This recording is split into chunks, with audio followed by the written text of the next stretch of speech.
Himay ako ng kuan. Ito oh. Gabi.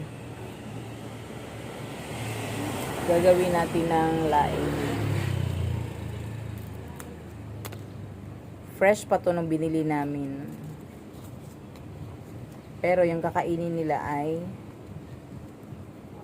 ano lang, dahon. Ayaw nila ng steam. Stem pala. Nagahian man ako pag ingon.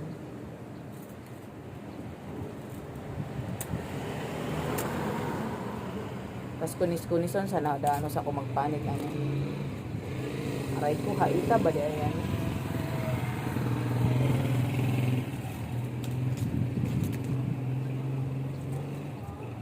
Dahan-dahan tayo ng paghawak ng ano, matatalas na bagay. Eh baka 10 lang yung daliri natin, maging 20 na. Simbak ko. Pero ako talaga hindi ako hindi ako mahilig. Kasi nung bata pa ako, umalis sa ano. Aray ko.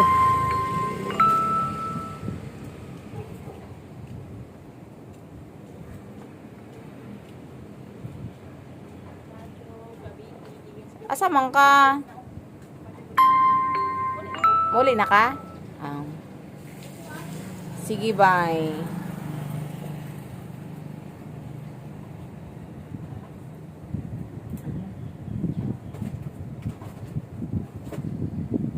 Tapos yung naalala ko dati yung mama ko. Ganito siya magkuhan.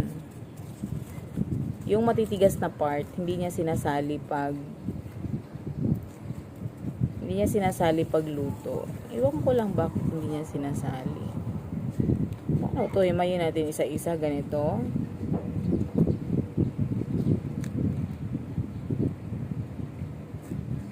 Pwede man siguro. Ganito. Wala pa naman akong lagayan. Aray. Dito na ako sa tindahan magkuhan. Magkunis-kunis ba? Alam niyo ba yung magkunis-kunis? Ay!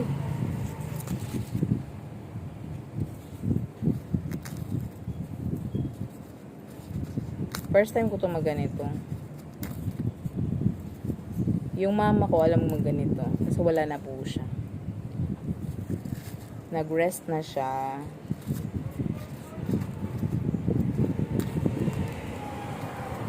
Tsaka hindi ako mahilig magganito ng gabi. Alam niyo kung bakit. Makati siya o madali lang kumati yung kamay ko. Pero hindi po ako maarte. Lahat, ano. Asa may nakibutang? Dili sa lamay nakibutang. Ay, kabalon ako.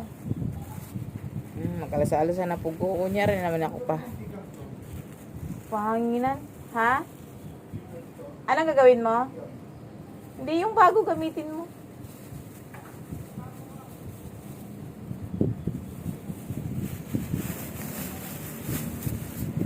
Lagay ko muna siya dito. Kasi ito yung gagawing laing. Marami na rin naman to. Para siyang tabako, no? May kukwento pala ako sa inyo.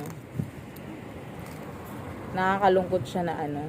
Sa mukha po si electric pan, eh. May kwento ako, malungkot siya, nakakalungkot. May isa akong kaklase nung high school. Nung araw meron siyang ano, hindi ko i-mention ha. Nung araw may AFAM siya. Meaning po, AFAM is foreigner. Yun po ang sinasabi. Yun po ang ano nila, pag sinabing AFAM, foreigner po yun. Nung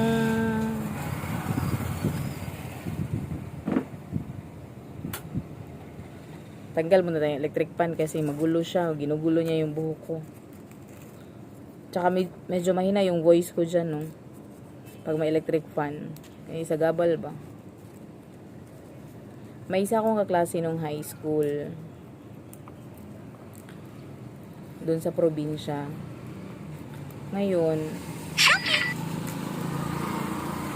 habang kumakanta ako niyang gabing yan, may nagme-message sa akin. Kung totoo ba daw na wala na siya. Pero that time,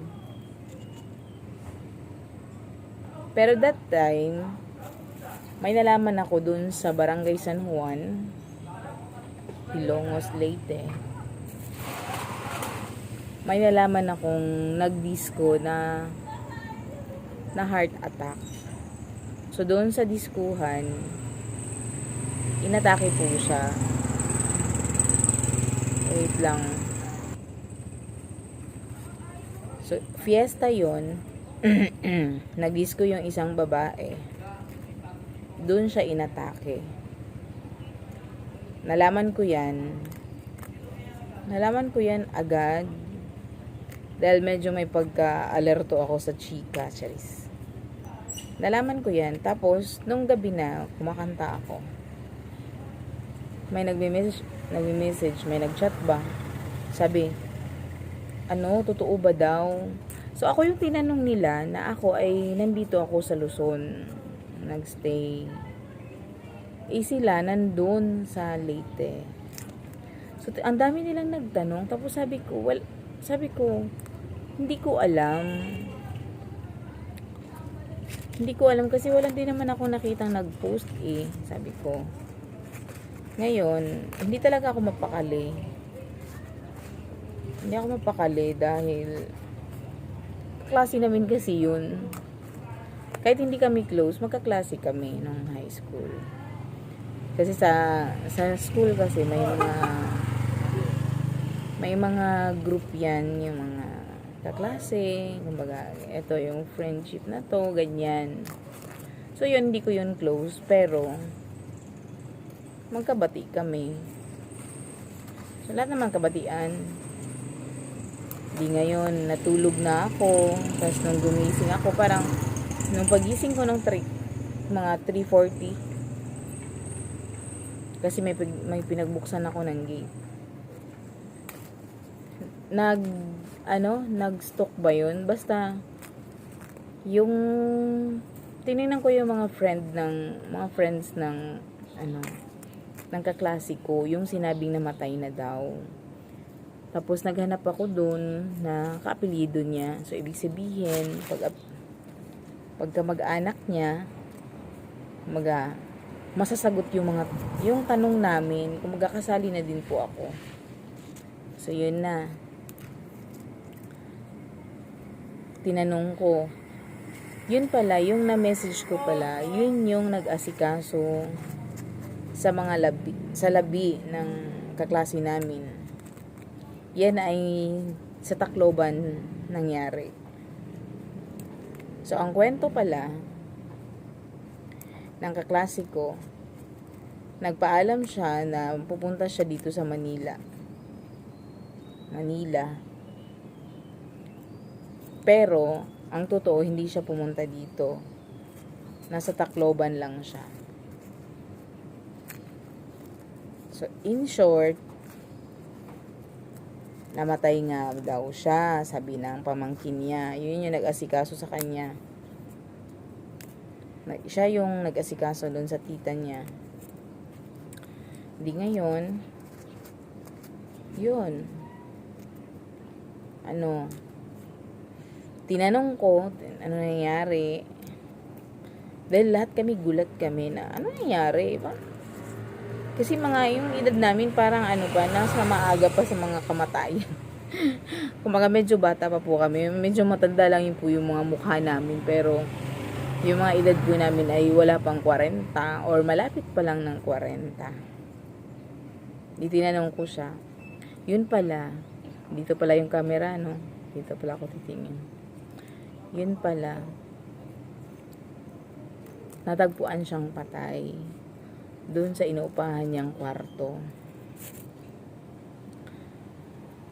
Tapos, ang tansya nila ay mga 3 araw na. mga 3 araw ng patay doon sa loob ng kwarto niya. Excuse me po sa mga kumakain na baka may nanood sa akin habang kumakain. Ngayon, yun na nga, 3 araw na.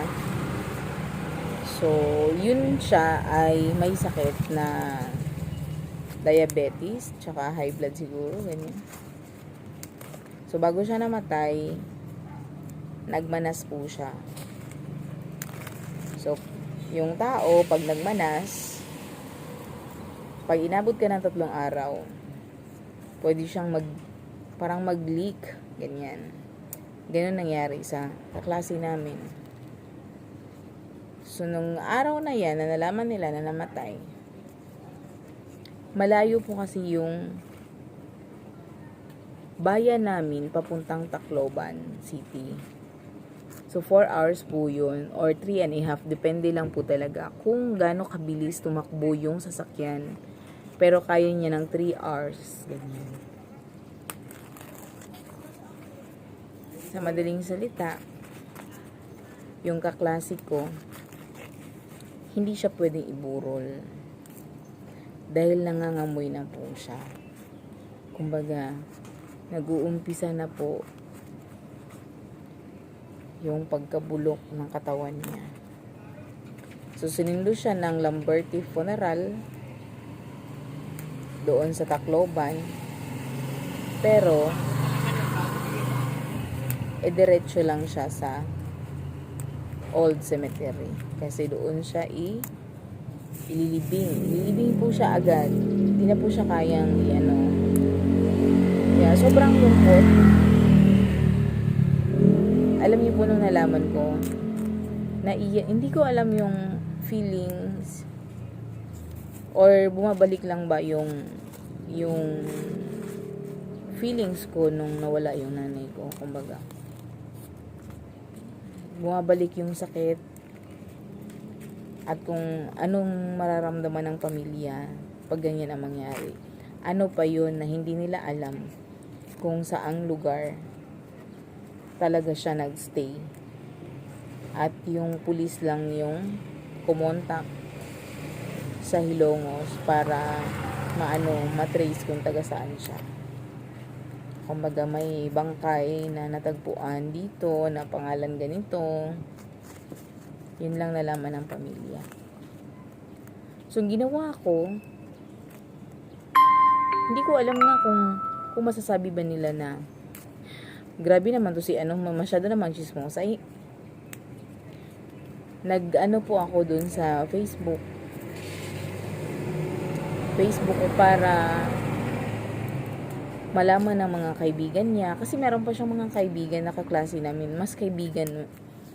Kung ako, hindi kami close, pero magkakilala kami, pero nag-uusap din kami. Tsaka mabait po siya. Isa siya sa ate namin sa classroom. Kasi mas older siya sa amin ng 2 years yata. Mga ganyan. So, ngayon, magamahal din namin siya talaga. Lalo na yung mga solid na friends. Kaya, marami nagugulat. Tapos, yung oras na yan, sobrang daming tumawag sa akin kung totoo ba. Alam niyo po sa mga ganyan, 'di ba? Hindi tayo basta-basta magbiro tungkol diyan sa nawala yung tao. Hindi po tayo basta-basta mag-post ng gano'n na hindi totoo.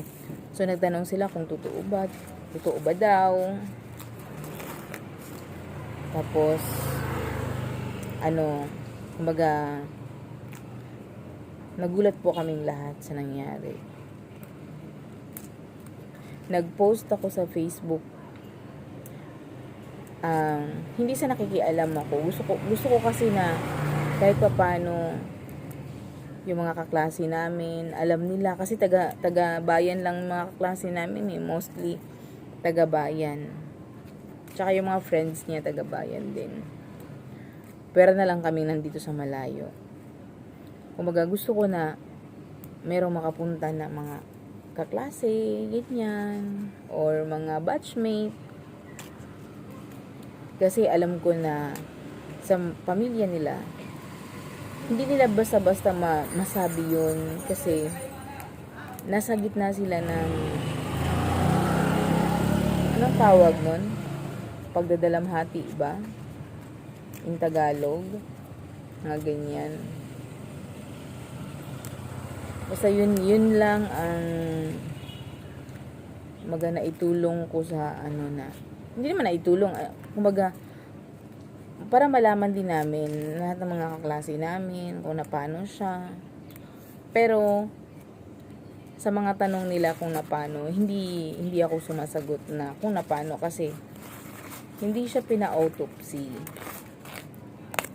Kaya alam niyo yung walang legal na na ganito, namatay siya dahil ganyan, or cardiac arrest, mga ganyan. Mahirap po kasi